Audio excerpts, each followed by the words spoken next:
Foreign service একাডেমিতে জাতীয় ঐকমত্য কমিশনের দ্বিতীয় ধাপের ২০তম বৈঠকে নির্ধারিত বিষয় সরকারি কর্ম কমিশন, দুর্নীতি দমন কমিশন, মহা হিসাব নিরীক্ষক ও নিয়ন্ত্রক, ন্যায়পাল নিয়োগ এবং নারী প্রতিনিধিত্ব।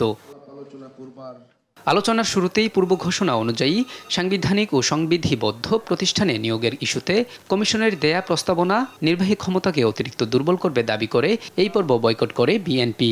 সাংবিধানিক প্রতিষ্ঠান এবং কিছু সংবিধিবদ্ধ প্রতিষ্ঠানের নিয়োগের জন্য যে কমিটি করার কথা বলছে এবং সংবিধানে রাখার কথা বলছে সেই বিষয়ে আমরা একমত নই।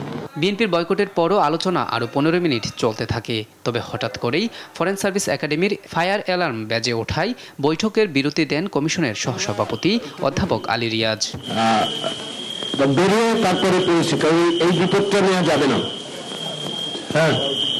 বৈঠক থেকে বের হয়ে আলোচ্য ইস্যুতে কথা বলেন রাজনৈতিক দলের নেতারা। দলীয়করণ, দুঃশাসনের যে জায়গাটা, এটা অন্যতম একটা মৌলিক জায়গা। এই মৌলিক জায়গাতে অবশ্যই সংস্কার হতে হবে।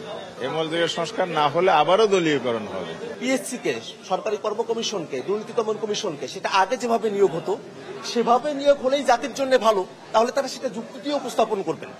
আর আমরা যেটা বলছি যে এটা আগে যেভাবে নিয়োগ হতো সরকারিভাবে, সেটা না হয়ে এক দলের নিয়োগ না হয়ে একটা নিরপেক্ষ বডির মধ্য দিয়ে, নিরপেক্ষ একটা কমিটির মধ্য দিয়ে সরকারি দল বিরোধী দলের সেখানে অংশগ্রহণ থাকবে, তাদের মধ্য দিয়ে যদি একটা নিয়োগ হয় তাহলে সেই নিয়োগটা ফেয়ার হবে। বিএনপিকে ছাড়া ঐকমত্য কমিশনের আলোচনার অগ্রগতি নিয়ে শঙ্কা জানান রাজনৈতিক দলের নেতারা। বিএনপিকে বাদ দিয়ে তো কোনো আলোচনা হতে পারে না, বরং আপনারা একটা সময় নেন, সময় নিয়ে আলোচনা করে আপনারা আবার বিএনপি সহ আলোচনা করেন। এভাবে আলোচনা চলতেছিল আর কি। আবার বিএনপি আসতে তবে আমরা মনে করি যে আপনার নির্বাহী বিভাগকে একদম হাত পা বেঁধে দেওয়ার যে প্রবণতা বিভিন্ন ক্ষুদ্র ক্ষুদ্র রাজনৈতিক দলগুলোর মধ্যে আছে, এখান থেকে আমাদেরকে সরে আসতে হবে। প্রায় আধা ঘন্টা বিরতির পর দুপুর ১:১টার দিকে ফের শুরু হয় বৈঠক। মোহাম্মদ আলাউদ্দিন, দেশ টিভি, ঢাকা।